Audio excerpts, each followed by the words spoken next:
Good day everyone at welcome ulit sa aking channel. Nasa part 3 na tayo ng series natin na Evidence for Young Earth. At ngayon naman ang evidence natin para sa Young Earth ay manggagaling sa Paleontology and Archaeology.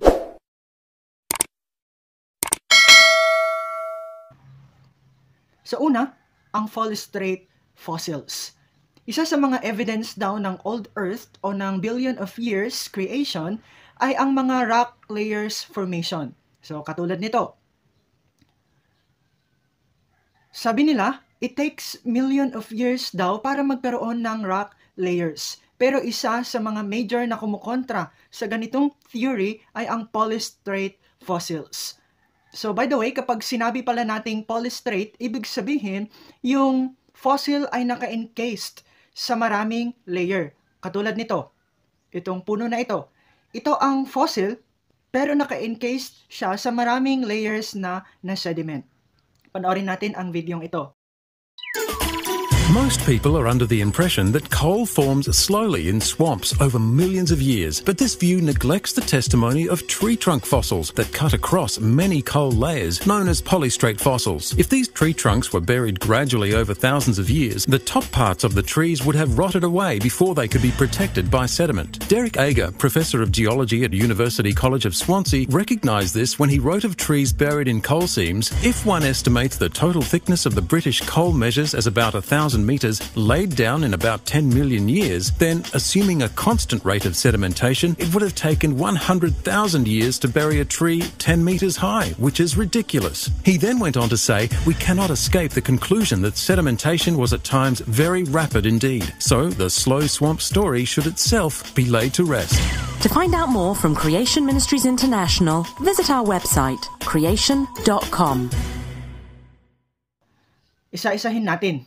Ang sinasabi sa videong ito kasi, for example, sabihin nating may 10 meters ang puno. So sa bawat meter na nabubuong layer, ito ay sabihin nating 10,000 years. Tapos mabubuo yung pangalawang layer after 20,000 years.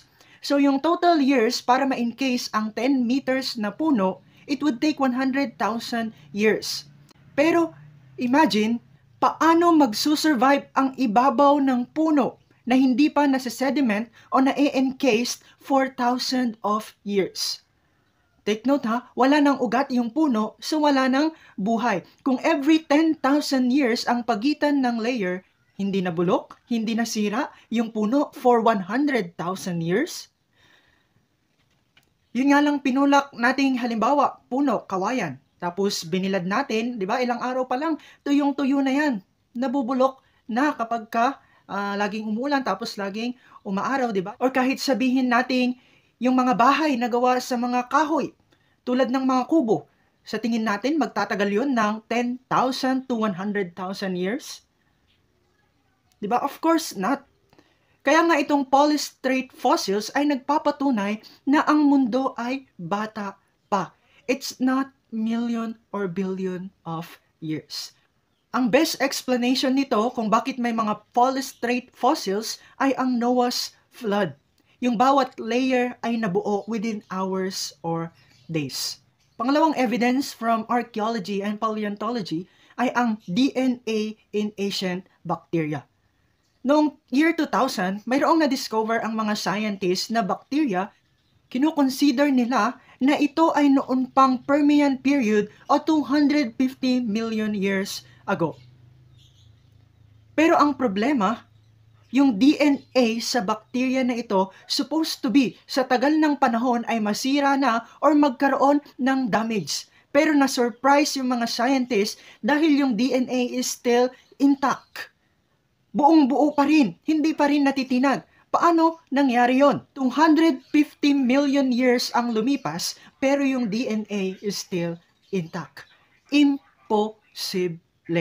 Sabi pa nga ng isang geomicrobiologist, dapat nag-degrade na yung bacteria into a very simple compound katulad ng carbon dioxide. Pero hindi iyon nangyari. At ito pa, aside from that, noong inanalyze nila yung bacteria, kamukha niya ang mga modern bacteria.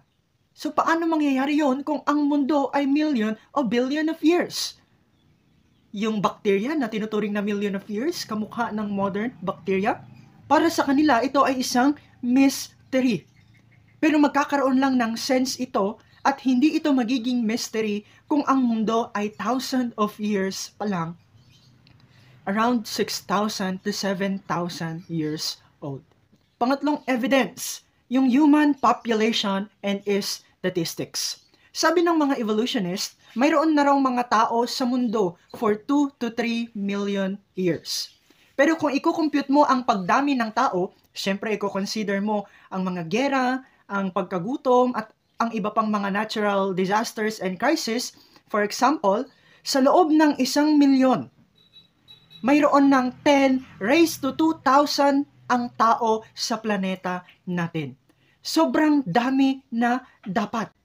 Yun nga lang, ang 10 raised to 20 ay equivalent na agad sa 100 sextillion. Ang ating mundo ay wala pa sa 10 raised to 10. Paano pa kaya ang 10 raised to 2,000?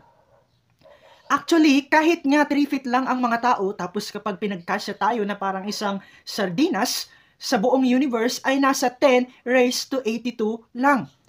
So for example, itong mundo natin, sabihin na lang natin na ang kayang i-contain ng ating mundo ay 50 billion people. Ibig sabihin, sa loob ng 2 to 3 million years, dapat milyon-milyon o bilyon-bilyon na dapat ang mga fossils ng tao na makita. Especially ang sinasabi nilang hominid fossils. So dapat sa sobrang dami ng population na naging ang mundo, dapat madali lang ma-discover yung mga fossils. Pero bakit kakaunti pa rin ng mga fossils na natagpuan? Actually, sa website ng Human Origins, nasa 6,000 fossils pa lang ang natatagpuan nila. Pero tingnan ninyo ito, kung ika-calculate natin based sa timeline ng Bible, approximately 4,350 years ago, di ba, nagkaroon kasi ng baha, yung flood of Noah. Kapag nag-repopulate sila, yung 3 anak ni Noah na lalaki at yung asawa nila, sinasabi sa statistics na 4,350 years ago na ang bilang ng tao dapat ngayon ay tinatayang nasa 6.7 to 8.1 billion na ngayon ang tao sa mundo. So ilan na nga ba ang kasalukuyang population natin ngayon? Mayroon tayong 8.1 billion. So yung statistics ng human population is in favor sa young Earth. Pang-apat, ang existence ng carbon-14 in ancient fossils and materials. Kapag sinabi natin carbon-14, diba sa periodic table mayroon doong carbon family at ang element na carbon ay letter C. Kapag sinasabi natin carbon-14, nabubuo naman ito o napuproduce ito sa stratosphere mula sa nuclear reactions of atmospheric nitrogen with thermal neutrons produced naturally by cosmic rays.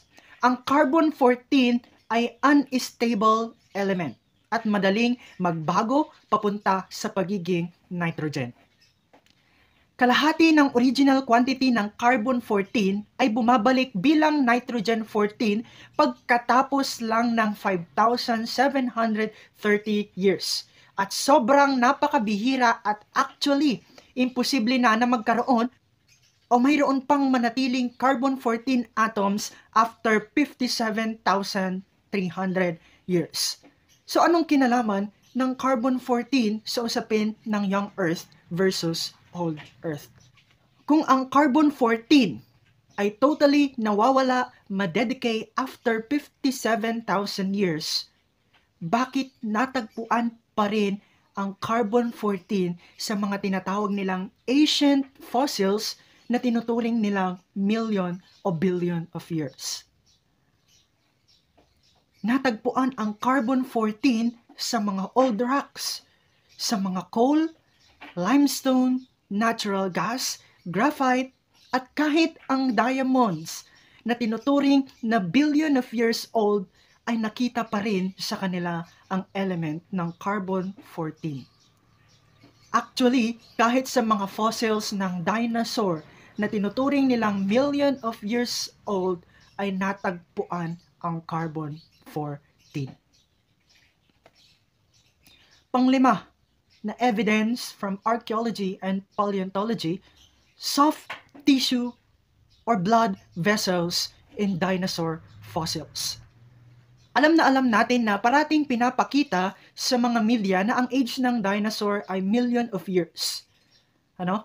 Obviously, sa loob ng 100,000 years, at syempre, dapat sa loob ng million of years, dapat wala nang makitang kahit anong parte ng katawang laman, kahit na anong species, especially ang dinosaurs. Pero alam nyo ba, noong 2005, maraming fossils ng dinosaur ang nakakitaan ng soft tissue at blood vessels with red blood cells intact, original proteins, and soft, stretchy, flexible tissue. Ang mga bagay na ito, ang soft tissue and blood vessels, ay hindi na makakasurvive for million of years. Pero bakit sila nakita sa mga fossils ng dinosaur na tinuturing na million of years? That is impossible. So kung hindi million of years ang taon ng mga dinosaur, ilang taon o kailan nabuhay ang mga dinosaur? At itong point na ito, ang susunod na ebidensya na ang mundo ay young o bata pa rin. Number 6, dinosaurs and humans lived together. Talaga ba? Paano? Malalaman natin yan sa susunod nating video. Kaya stay tuned mga kapatid at mga kaibigan. So by the way, baka sabihin nyo pa lang, baka nag-iimbento lang ako ng mga facts. So this is well researched and you can search the websites I visited for legitimacy. And you can also search for their references. So ilalagay ko na lang sa description box